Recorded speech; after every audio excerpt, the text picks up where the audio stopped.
Hello everyone. Hope you are doing well and hope you have watched all my previous chapters.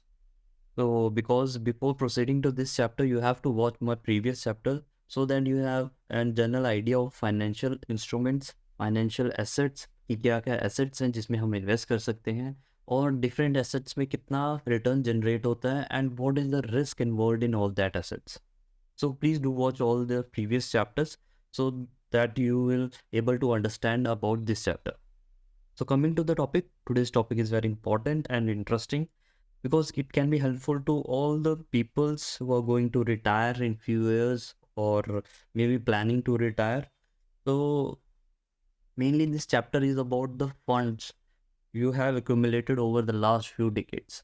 आपने बहुत अच्छे से investment की, मे be you have done your investment in SIPs, bank FDs or post office RDs, anywhere you have invested, you have given a large period, आपने बहुत बड़ा time दिया है एक कॉर्पस जनरेट करने के लिए. Now you have that lump sum amount of money. अब आप सोच रहे हैं कि मैं उस अमाउंट से क्या करूं ताकि वो एक प्रोटेक्टेड भी रहे amount and you can generate a monthly income also. तो इस वीडियो में हम डिस्कस करेंगे कि क्या क्या हमारे पास मंथली प्लान्स हैं, फिक्स्ड एसेट प्लान्स हैं या फिर फ्लेक्सिबल रिटर्न्स हैं जिससे कि मैं पोस्ट रिटायरमेंट को एंजॉय कर सकूँ. For that you have to first thing is plan your retirement. You have to plan your retirement. For planning, you have to start investing. The people who are in 30s age or watching this video, start investing so that you can enjoy your post retirement. So I'm taking an example. As you can see कि इस video में इस slides में I had taken an example of monthly investment of 10,000 at the rate of 12% for the time period of 20 years. तो मैंने assume किया है कि आप हर महीने 10,000 इन्वेस्ट करते हैं at the rate of 12% for next 20 years. तो जो आपका कॉर्पस जनरेट होता है it is near to 1 CR, 1 crore के आसपास वो कैपिटल जनरेट होता है. May be you are thinking that is it possible. Yes, it is possible. You can watch my previous chapter, your all the doubts will be clear. वहाँ पे मैंने clear बताया कि कौन से एसेट में इन्वेस्ट करने से कितना रिटर्न जनरेट है और किस में कितना रिस्क इन्वॉल्व है और हमें अपना पोर्टफोलियो में कितना परसेंटेज रखना चाहिए हर एसेट्स का. सो इसीलिए मैं कह रहा हूँ कि आप प्रीवियस चैप्टर्स देखिए, आपके मैक्सिमम डाउट्स क्लियर हो गए. So I have taken example कि हमारा जो टारगेट था रिटायरमेंट का वो था around 1 CR and we have achieve that target. तो next is retirement goals. I assume कि हमारे जो रिटायरमेंट गोल्स हैं वो 3 टाइप के हैं. फर्स्ट इज़ रेगुलर इनकम, कि हम रिटायरमेंट के बाद एक रेगुलर इनकम चाहते हैं. जैसे अब हम कंटिन्यू मंथली पेमेंट ले रहे थे and same I want to continue after retirement. So first goal is this. Second is the amount which I will invest after retirement, it will pay my expenses, my household items, my rent, my expenses, वो मुझसे पे करे. And third is the most important, capital protection. मैं ये भी चाहता हूँ कि जो मैंने इतने सालों से पैसा इन्वेस्ट किया है वो प्रोटेक्टेड रहे. So I think these are the 3 main goals after retirement. हम इन्हीं को देखते हुए देखेंगे कि कौन कौन से एसेट्स हैं जहाँ पे हम आफ्टर रिटायरमेंट इन्वेस्ट करें और एक अपनी पोस्ट रिटायरमेंट को इंजॉय कर सकें. तो आई am taking example of 1 crore investment. मैं अज्यूम कर रहा हूँ कि आपने अपना 1 करोड़ का टारगेट अचीव किया है. So this plan is different for everyone. ये एक प्लान सबके लिए एक नहीं हो सकता क्योंकि सबकी लाइबिलिटीज़ अलग हैं, सबके गोल्स अलग हैं. और इसमें इसीलिए मैंने 2 एग्जांपल्स दिए. सो फर्स्ट एग्जांपल मैंने जैसे कि देखा कि 2 आदमी हैं. First is retired eight 50 years of age and second retired eight 60 years of age. But दोनों का जो टारगेट है वो अचीव हुआ है. एक ने 50 साल में 1 करोड़ का टारगेट अचीव किया है, दूसरे ने 60 years में अपना टारगेट अचीव किया है. Second thing is liability. अगर आप लाइबिलिटी की बात करें तो मे बी मैं एज्यूम कर रहा हूँ कि जो 50 साल में रिटायर हो रहा है उसकी लाइबिलिटी ज़्यादा है एज कम्पेयर टू 60. मैं कह सकता हूँ जो 60s में रिटायर हो रहा है उसकी कोई लाइबिलिटी नहीं है. तो इसीलिए मैं कह रहा हूँ I am just taking an example. तो depending upon their age and liability, जो 60s में रिटायर हो रहा है, he should focus on corpus protection. उसको मैक्सिमम फोकस करना चाहिए अपनी कैपिटल प्रोटेक्शन पे। एंड जो 50s में रिटायर हो रहा है, मे बी उसके पास भी कोई लाइबिलिटी नहीं हो सकती, he may be a smart investor. तो अगर उसकी लाइबिलिटी है, then he should focus on corpus protection plus growth, दोनों चीज़ों पे उसको फोकस करना चाहिए। सो डिफरेंट स्कीम्स सबके लिए डिफरेंट होगी, ये आपको चूज करना है कि आप कौन सी कैटेगरी में फॉल कर रहे हैं। तो talking about the incomes, I had categorized into two incomes, fixed income schemes and flexible income schemes. First is fixed income scheme. उसमें से जो सबसे पहला आता है वो है bank FDs, bank fixed deposits. They are safe and easy to start, आप किसी भी बैंक में स्टार्ट कर सकते हैं, they are safe. Interest rate की बात करूँ, it is around 6 to 7% in India, additional 0.25 to 0.50 for senior citizens. तो ये बैंक का एफडी का रिटर्न्स है India. Next scheme is post office scheme, ये भी काफ़ी पॉपुलर है इंडिया में। पोस्ट ऑफिस स्कीम्स का जो इंटरेस्ट रेट है, इट इज़ अराउंड 6.90 to 7.50। ये इंडिया का पोस्ट ऑफिस का करंट इंटरेस्ट रेट है। एक और पोस्ट ऑफिस की MIS स्कीम है which is also very popular, that is monthly income scheme. Monthly income schemes का जो रेट ऑफ इंटरेस्ट है वो है 7.4% पर एनम, और इसकी जो मेचोरिटी है वो है 5 years की, and it you can maximum invest up to 9 lakhs। ये पोस्ट ऑफिस की MIS scheme. Next comes for senior citizen, that is senior citizen saving scheme. इसका इंटरेस्ट रेट सबसे ज़्यादा है फिक्स्ड इनकम स्कीम्स में, it is 8.2% per annum for current this quarter, that is October to December 23। तो ये अभी flexible है, ये भी चेंजेस होते हैं, ज़्यादा नहीं, डेसिमल्स में चेंज होंगे, but the current price is 8.2% per annum.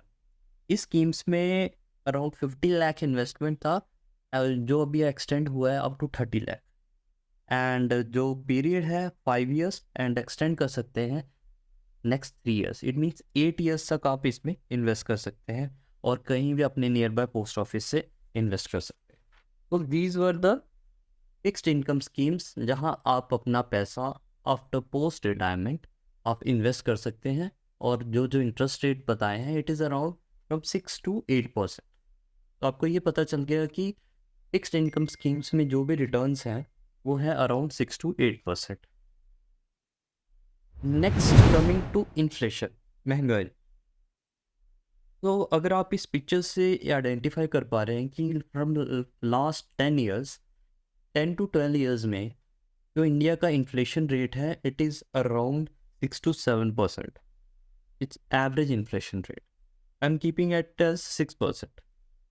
So if you are investing in fixed asset schemes, अगर आप फिक्स्ड एसेट स्कीम्स में इन्वेस्ट कर रहे हैं, दैट इट मीन्स आप महंगाई भी उतनी बढ़ रही है जितना आपको इंटरेस्ट मिल रहा है। तो आपका कैपिटल है वो जस्ट एक प्रोटेक्टर हो रहा है, आप इन्फ्लेशन को बीट नहीं कर रहे। So try to understand the next जो हमारी स्कीम है फ्लेक्सिबल स्कीम्स। आपको हमेशा उसी एसेट में इन्वेस्ट करना चाहिए depending upon liability, because before when you are investing, जब आप यंग हैं आप इन्वेस्ट कर रहे हैं, then you have to beat your inflation. But अगर आपकी लाइबिलिटी नहीं है, अगर आप जैसे कि मैंने जो सेकंड एग्जांपल ली थी 60 years की, आपकी कोई लाइबिलिटी नहीं है, then fixed income schemes are best for you. Coming to next is flexible returns. Flexible returns में सबसे पहले जो भी आता है वो है mutual fund. Mutual funds are flexible, इनके फ्लेक्सिबल रिटर्न्स रहते हैं। म्यूचुअल फंड्स में डिटेल वीडियो है, आप म्यूचुअल फंड्स की वीडियो देख सकते हैं, उसमें मैंने डिटेल में बताया कि कितने टाइप्स के म्यूचुअल फंड्स होते हैं और कौन कौन से म्यूचुअल फंड्स में कितना इंटरेस्ट होता है, क्या उसमें रिस्क फैक्टर हैं, और आपको पोर्टफोलियो कैसे बनाना चाहिए। तो आई वुड से at least 20% of your investment should be in mutual fund so that you can beat the inflation. It will also grow your capital. But after retirement you don't have to choose equity funds. उसके लिए भी मैंने दो category use की हैं। First is conservative hybrid fund, second is balance fund. ये दो category हैं म्यूचुअल फंड्स की जो इन काफ़ी सेफ हैं। अब अगर हम एक एक करके इनको पढ़ेंगे, जैसे कि कंजर्वेटिव हाइब्रिड फंड्स है। कंजर्वेटिव हाइब्रिड फंड्स क्या है? ये वो फंड्स हैं जिसमें 70 टू 75% आपका डेट इंस्ट्रूमेंट में इन्वेस्ट होता है एंड रेस्ट 25 टू 30% आपका इक्विटी में इन्वेस्ट होता है, सो दैट आपका सेफ भी रहे मनी और ग्रोथ भी हो। So I had chosen conservative hybrid fund. Balance fund is almost same, just थोड़ा सा उससे एग्रेसिव है। इसमें भी आपका लार्ज कैप में इन्वेस्टेड रहते हैं, जो लार्ज कैप स्टॉक्स हैं उसमें इन्वेस्ट रहता है almost 70% and rest all in government bonds. अगर इंटरेस्ट की बात करें, कंजर्वेटिव हाइब्रिड फंड्स का जो इंटरेस्ट रेट है it is from 9 to 11%। Around 10-11% आपको जो रिटर्न है वो है कंजर्वेटिव हाइब्रिड फंड्स का। And same ghost for balance fund. Balance fund का जो रिटर्न है it is very from 11 to 13% average. ये एवरेज है बैलेंस फंड का return. So based on this हम मंथली इनकम कैसे जनरेट करें म्यूचुअल फंड की तरह। म्यूचुअल फंड से हम कैसे हर मंथ, जैसे कि हम MIS पोस्ट ऑफिस स्कीम में क्या है कि आप इन्वेस्ट करते हैं और मंथली आपको पे आउट मिलता है, सेम थिंग आप म्यूचुअल फंड से भी कर सकते हैं। कैसे? जब आप अर्निंग कर रहे थे, suppose you have doing SIP, आप क्या कर रहे थे? SIP कर रहे थे इक्विटी में, और आपने एक जनरेट किया 1 करोड़ का corpus. Now after post retirement you have to do SWP। कहाँ पे? जो आपका कॉर्पस था वो आपने इन्वेस्ट किया कंजर्वेटिव हाइब्रिड फंड और बैलेंस फंड और SWP की। SWP systematic withdrawal plan. Systematic withdrawal plan क्या है? ये जस्ट आप हर मंथ विड्रॉ कर रहे हैं अपने ही अमाउंट को and it is mainly use for retirement. इसमें काफ़ी अलग अलग इन्वेस्टर्स के लिए अलग अलग कैटेगरीज हैं। आप इसमें मंथली पे आउट कर सकते हैं, क्वार्टरली पे आउट कर सकते हैं, सेमी एनुअली और annually. It depends upon your choice. तो ये है सिस्टमेटिक विड्रॉल प्लान। जब आप इन्वेस्ट कर रहे थे आप SIP कर रहे थे, अब जब आप विड्रॉ कर रहे हैं तब आप SWP कर रहे हैं। तो कैलकुलेशन करते हैं, हम डिटेल में करेंगे कि इतने इन्वेस्टमेंट पे, इतने रिटर्न पे हमारा जो अमाउंट है वो कितनी ईयर्स तक चलेगा। तो कमिंग टू द कैलकुलेटर, हमने फर्स्ट एग्जांपल लेते हैं। फर्स्ट एग्जांपल में 1 करोड़ का जो इन्वेस्टमेंट था वहाँ से नहीं, हम स्टार्ट करते हैं 50 लाख की कैपिटल से। ये हमारे पास सपोज 50 लाख की कैपिटल है और आज की डेट में मैं हर महीने 50,000 विड्रॉ करवाना चाहता हूँ। सबसे पहले हम लेंगे 7% rate of interest, that is FD का रिटर्न। 6 to 7% का जो रेट है, तो हमारी जो अमाउंट है it will persist for this. देखिए 13 ईयर्स में वो माइनस में चले गई, जो फाइनल वैल्यू है ये अब माइनस में आ गई। इट मीन्स कि अगर मेरे पास 50 लाख रुपए हैं और मैं हर महीने 50,000 विड्रॉ करवाता हूँ एट द रेट ऑफ 7% जो FD में करवाता हूँ, तो 13 साल के बाद आफ्टर 13 ईयर्स मेरी कैपिटल ख़त्म हो जाएगी। इट मीन्स कि अगर मैं 60s का हूँ आज, then after I turn 73 years के बाद मेरा पूरा कैपिटल खत्म हो जाएगा। I am taking example of 50 lakh. Now coming to next, अगर आप सीनियर सिटीजन स्कीम्स में इन्वेस्ट करते हैं, I am taking it as 8%, then it will, 1 साल का फर्क पड़ेगा, आपका 74 ईयर्स तक आपका जो अमाउंट है वो परसिस्ट करे। इट मीन्स 14 साल के बाद आपका जो अमाउंट है वो नेगेटिव हो जाए, आप तब होंगे 74 ईयर्स के। चलो अब सेम चीज़ को हम म्यूचुअल फंड्स में लेके जाते हैं। कंजर्वेटिव हाइब्रिड फंड को हम 10% लेके चल रहे हैं, तो अगर 10% के अकॉर्डिंग सेम विड्रॉ करते हैं 50,000 को, तो ये जो अमाउंट है फाइनल वैल्यू हमारी माइनस में आ रही है आफ्टर 17 ईयर्स। इट मीन्स कि 50 लाख की जो वैल्यू है वो है 17 ईयर्स। इट मीन्स आप 77 के जब टर्न हो जाएंगे, 77 के हो जाएंगे, तब आपकी वैल्यू ख़त्म हो जाएगी। बैलेंस फंड में की एग्जांपल ले लेते हैं। बैलेंस फंड को मैं सिर्फ 11% या 12% के अकॉर्डिंग लेता हूँ। 12% पे ये जो वैल्यू है अभी देखेंगे, ये नेगेटिव में आ रही है अराउंड दिस, अराउंड 27 ईयर्स। अगर आप ऐसे एसेट में इन्वेस्ट करते हैं जिसका 12% ऑफ इंटरेस्ट रेट है, तो 27 साल के बाद आपकी वैल्यू नेगेटिव में जा रही है। What does that mean? It means आप अगर 60 साल में रिटायर हो रहे हैं, तो इट मीन्स आप 87 ईयर्स के बाद आपकी वैल्यू नेगेटिव में चले जाए। अब यहाँ पे सिर्फ एक चेंज करूँगा मैं जस्ट, आप देखिए, मैं 50 लाख को 60 लाख करता हूँ। 60,000 6 lakh and 60, this is 60। Monthly withdrawal मैं 50,000 ही रख रहा हूँ, और मैं इसको सिर्फ 10% पे कंजर्वेटिव हाइब्रिड फंड्स पे इन्वेस्ट करता हूँ। तो अगर आप देखेंगे, ये वैल्यू नेगेटिव में नहीं जा रही है 30 ईयर्स तक। यहाँ पे भी आपकी वैल्यू कितनी है देखिए, 15,54,000।